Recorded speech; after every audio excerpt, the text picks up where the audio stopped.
dinala yung bag niya. Okay. Ang meron, maganda ang gino, bongkan.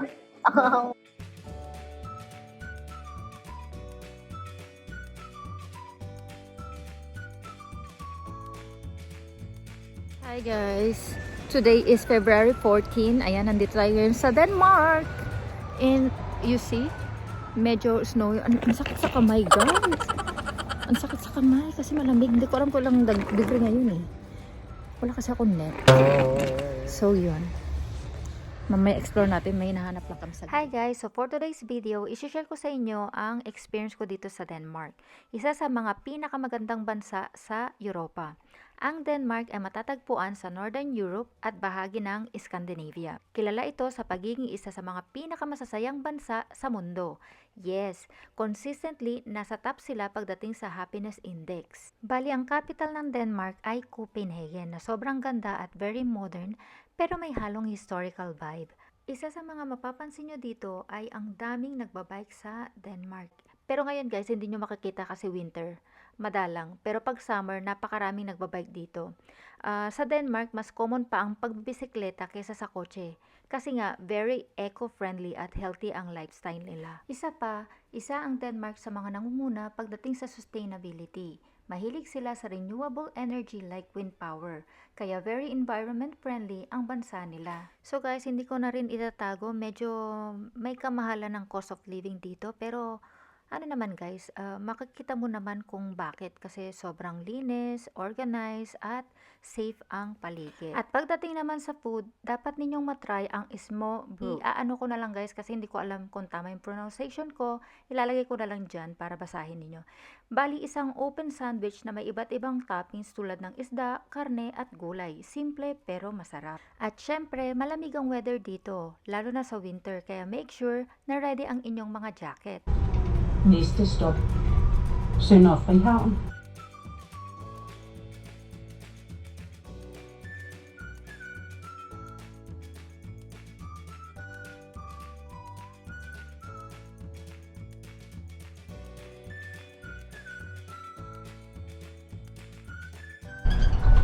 Næste stop, India Kaj. So bali, ang first ganap namin, sumakay kami ng public bus guys. Grabe, sobrang linis, sobrang ayos, ang tahimik. So, kasi kukunti lang din naman kami nakasakay dun sa bus. Kaya, tayo, very demure, very mindful, kunwari ang atake. So bali, papunta kami ngayon sa sikat na The Little Mermaid. Isa siya sa pinaka-iconic na simbolo ng Denmark. Kaya, samahan nyo kami mag-explore dito sa Denmark at tignan natin kung makakauwi pa kami nang hindi nanginginig sa yellow. Char! So as you can see, hindi yan asin, hindi rin yan harina, snow po yan. O, diba? Literal na namuti ang daan, parang nasa rip lang kami ng buong araw. Pero kasi nung 2008, hindi ko naranasan na nagganyan yung tubig dito. Nag-snow na lang nung paalis na ako ng Denmark. Ayan, napakita ko sa inyo guys. Aray ko. Ayan. Ayan, tira niya O diba? Frozen talaga ang dagat. Ganun kalamig.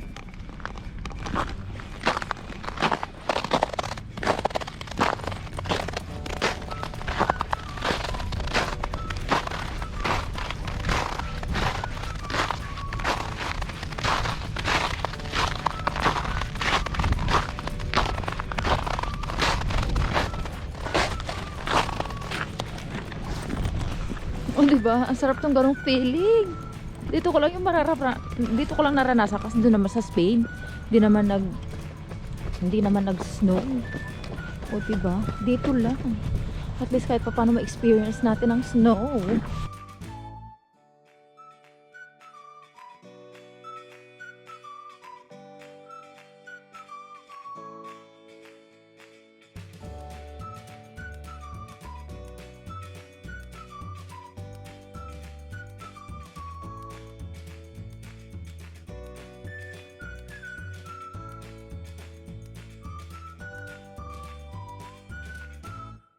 So, ayan na siya guys, si The Little Mermaid. Hindi siya ganun kalaki sa personal ha, ayan. Pero kahit maliit siya, dinadayo talaga ng mga tourists from all over the world. Siguro hindi lang yung statue ang maganda kasi pati yung paligid, yung dagat, yung hangin, at yung snow na nagpapamukha sa amin na hindi kami prepared sa lamig. Ayan. Ginawa itong statue noong 1913. So, imagine guys, mas matanda pa siya sa lolo ng lolo mo. Alam niyo ba guys na inspired ito sa story ni Hans Christian Andersen? Siya yung gumawa ng mga fairy tales. Pero honestly, mas fairy tale pa yung lamig dito guys. Hindi ko na maramdaman yung kamay ko, yung ilong ko. Alam niyo yung tenga ko, pagka parang pinitik mo, feeling ko matatanggal na. Ganon yung atake ng lamig na dito guys. Hindi ako prepared sa lamig ng Denmark. Char.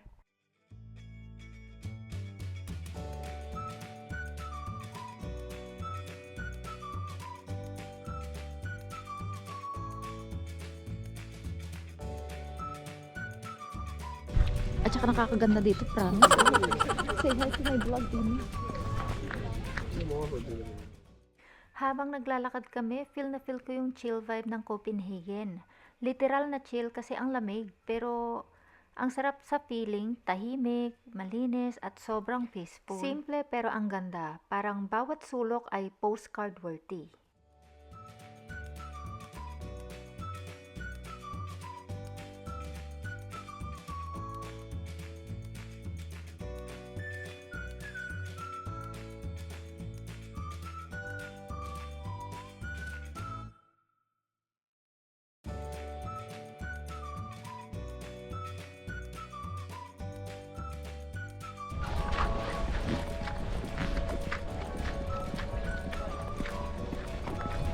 Ay, ano pala to? Oo nga. Dito tayo dapat sa ano to?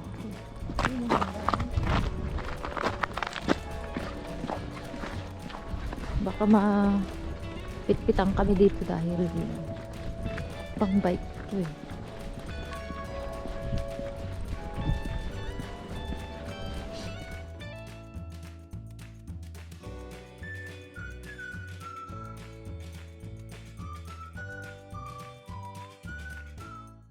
Nandito tayo ngayon sa isa sa pinakamalaking monument dito sa Copenhagen. Ito ang Gifjon Fountain. Alam nyo ba na hindi lang ito basta dekorasyon? Base ito sa isang Norse legend. Ang babaeng nakikita nyo ay si Goddess Gifjon at yung 4 na baka na humihila ng araro. Sila actually yung mga anak niya. Imagine, ginawa niyang baka ang mga anak niya para lang makabuo ng isang buong isla.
So guys, ito naman ang Frederick's Church or mas kilala ng mga turista bilang Marble Church dito sa Copenhagen. Bali, una nyo mapapansin dito is yung napakalaking dome niya. Actually, isa ito sa pinakamalalaking dome sa buong Europe. Inspired ito sa design ng St. Peter's Basilica sa Vatican. Ang simbahang ito ay itinayo noong 18th century, pero natapos lang after more than 100 years.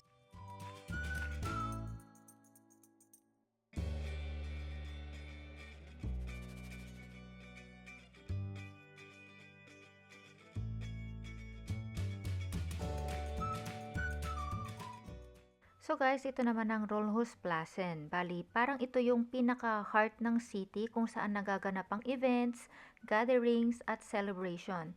Makikita nyo rin dito yung sikat na Dragon Fountain na isa sa mga landmark ng area. Yung modern glass building sa kaliwa is the famous Industrial House. At yung malaking open space na maraming tao, that's the main city square mismo. Napapalibutan din ito ng mix ng old at modern buildings, kaya makikita mo talaga yung blend ng history at modern life sa Denmark. So guys, ayan naman ang Tivoli. So malapit lang din siya dito sa Rådhuspladsen. So isa yan sa pinaka-famous na attraction dito sa Copenhagen. At isa rin ito sa mga pinakamatandang amusement park sa buong mundo. Kasi binuksan pa ito noong 1843. So imagine, sobrang unique ng Tivoli kasi hindi lang siya pang rides. Parang mix siya ng theme park, garden, at fairy tale vibes. Sa gabi, nagiging super magical yung place dahil sa mga ilaw.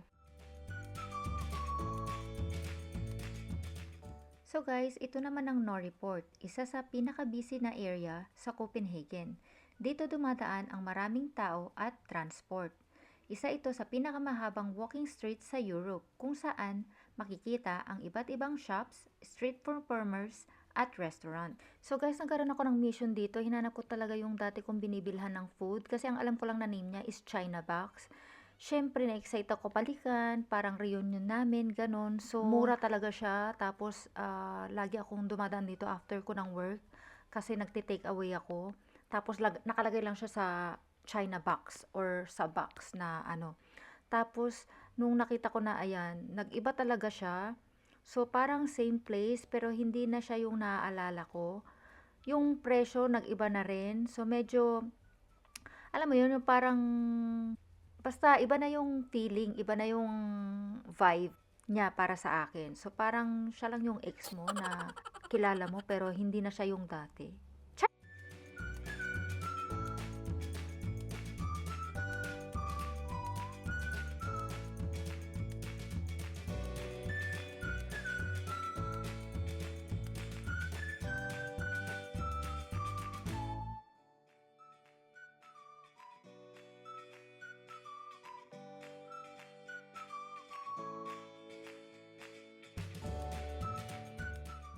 So, ayun guys. So, nag-decide na muna kami magkape kasi hindi na kaya ng katawan namin, guys. -7 degrees. Hello? Galing kaya kami ng Barcelona. Hindi kami built in for this kind of lamig. So, ayun guys. Bali, nakapasok na tayo ng cafeteria. Grabe. Naka-revive yung aking kaluluwa dahil nakaramdam ng init. Pero guys, grabe. Yung presyo ng kape at tinapay nila dito sa Denmark. By the way, yung in-order namin is coffee with milk lang, with chocolate scone, ayan. Medyo nagulat kasi mas mahal pa siya compare sa Spain, ayan. Pero okay lang kasi pagdating ng order, ang laki naman nung kape. As in, hindi ka tinipid. Sige na lamig ka naman, kaya lubos-lubosin mo na, parang gano'n. Pero ito yung plot twist, guys. Hindi siya kasing tapang ng kape sa Spain or basta sa Barcelona. Isang higo po pa lang, gising na gising ka na. Alam mo yon, yung pagkatao mo, gising na gising. Pero dito parang masyado siyang mild, na kahit inumin mo siya ng 10:00 ng gabi, makakatulog ka pa rin. Ganun yung atake nung kape dito.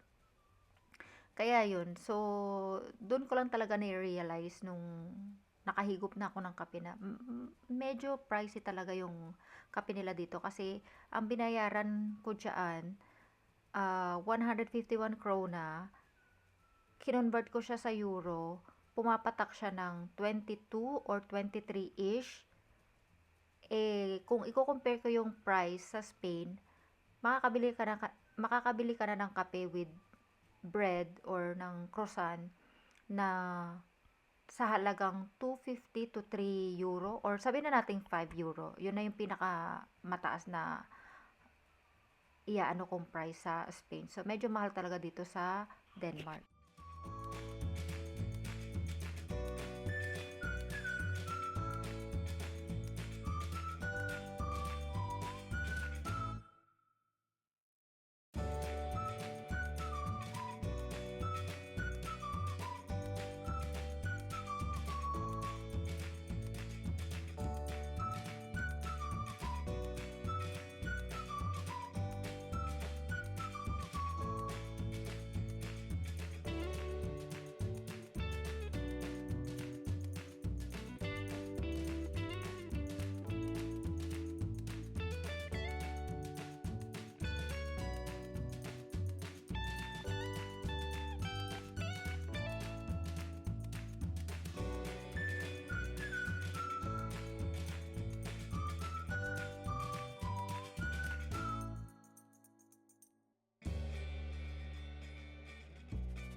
So guys, ito naman ang Royal Danish Theatre dito sa Copenhagen.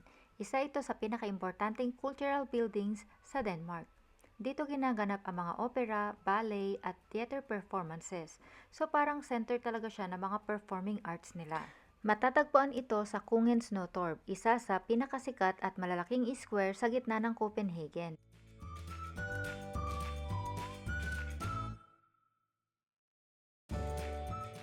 So ayun guys, after nyan, pumasok kami dito sa tindahan.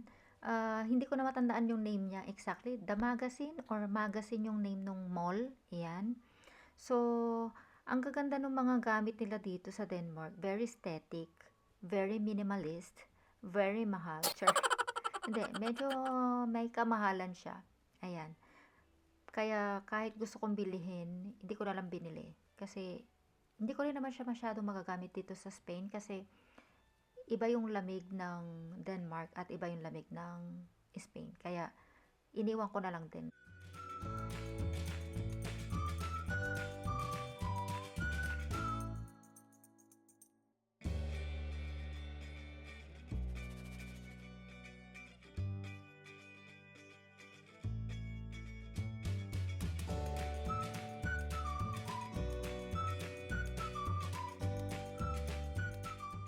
So guys, ito na yung lagi nyong nakikita sa postcard, yung makukulay na bahay sa tabi ng canals, as in pag nakita mo automatic, Denmark to, ganun. Sobrang ganda niya in person kahit may snow. Imagine nyo na lang, colorful buildings, tapos may white snow, parang Instagram filter na hindi mo na kailangang i-edit. Ganun ang atake niya. Syempre, dinadayo talaga siya ng mga turista rito from all over the world. Kami rin, nakikisabay na, ganun. Dito rin dati nakatira si Hans Christian Andersen. So, medyo may historical feels na din siya. Hindi lang siya puro picture-picture. Pero guys, habang naglalakad kami dito, alam nyo, ang lamig pa rin. Kahit gaano pa kaganda yung view, yung hangin parang may sariling galit. Pero worth it talaga pumunta dito guys. Yung vibe, sobrang lively, pero chill lang. May mga cafe, restaurant, tapos yung view ng canal, sobrang relaxing. So, ayun, kahit papano, kahit nilalamig na kami, hindi tayo papatalo. Kailangan picture-picture din tayo. So, kumbaga parang welcome to Newhound, kung saan maganda ang view pero mas malamig ang hangin. Sure. Pero kahit sobrang lamig, super worth it pa rin. Yung tipong nanginginig ka na pero ayaw mo pa rin umuwi.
So ayun nga, tuloy ang exploration namin dito sa Copenhagen. Tingnan natin kung saan pa kami dadalhin ng aming mga nagigilong paa. So, in fairness naman, kakanood ko ng Black Up. Nagagamit ko yung ibang mga tips ng napapanood ko kasi sabi nila, pag masyadong malamig para hindi ka pasukan ng lamig sa ulo. 'Di ba yung fur? Normally kasi nakalabas lang yan, ngayon pinasok ko. O hindi talaga nakakapasok yung lamig sa ulo ko. O diba, naiinitan yung bumbo na ako. Yun lang naman.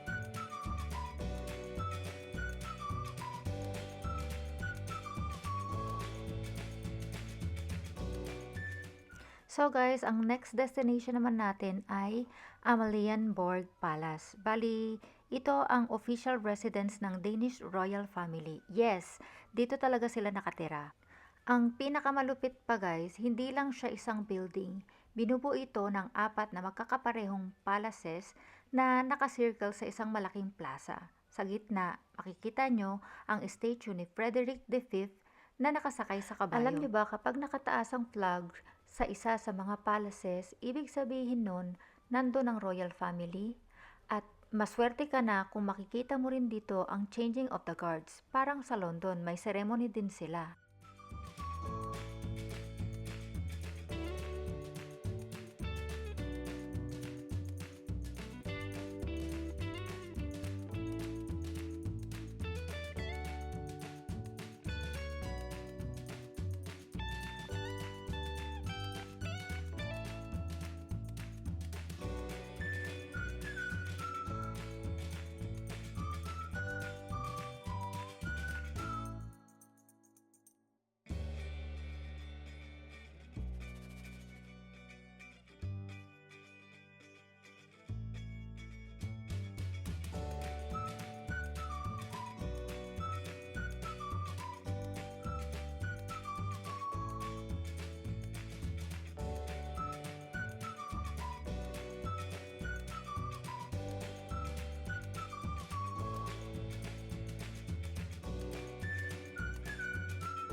So guys, ito naman ang Rosenborg Castle dito sa Copenhagen.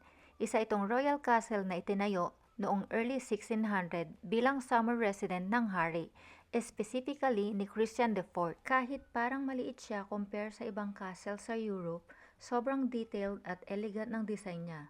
Very fairy tale vibes talaga. Napapalibutan din ito ng isang magandang park na tinatawag na King's Garden, kung saan pwede kang maglakad, mag-relax at magpa-picture.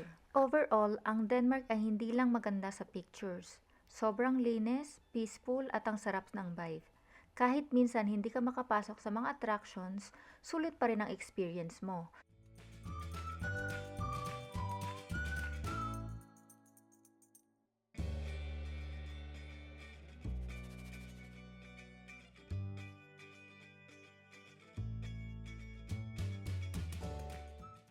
Isa sa mga pinaka-impressive dito ay ang kanilang transport system. So guys, sa Copenhagen may mga trains na walang driver. Yes, fully automated siya. Ibig sabihin computer ang nagkokontrol ng train. Katulad nito, ang tawag dito ay Copenhagen Metro.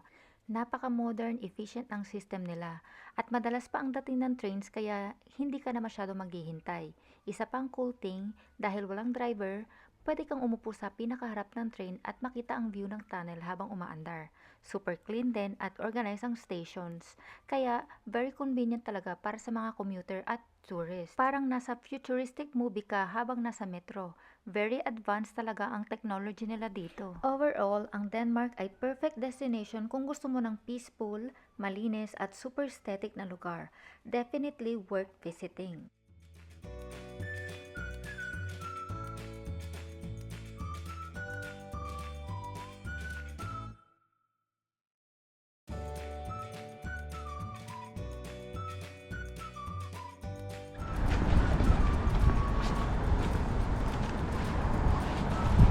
Hi guys, so pauwi na kami.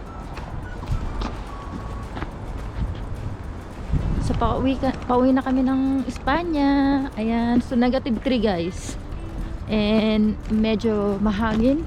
So dito pala kami nag-i-stay. Ayan. So dito pala kami nag-i-stay sa Radisson Hostel. Ayan, so maganda dyan guys. Dyan kayo pagka punta kayo ng Denmark. Tapos, ang lamig talaga. Mahangin. Shit, ang lamig. Ganun yata talaga guys kapag syempre, ang tagal mong nagstay sa mainit. Maglalabas ka, nananampal ka naman yun. Nananampal yung lamig. Pero okay lang kasi ano naman, mag-metro lang kami. So, mabilis na yun. Alright guys, hanggang dito na lang ang adventure namin sa Copenhagen sa Denmark. Kung nagustuhan niyo ang video na ito, don't forget to like, comment, and subscribe para sa mas marami pang travel adventures. Maraming salamat sa panonood at kita-kits tayo sa next vlog.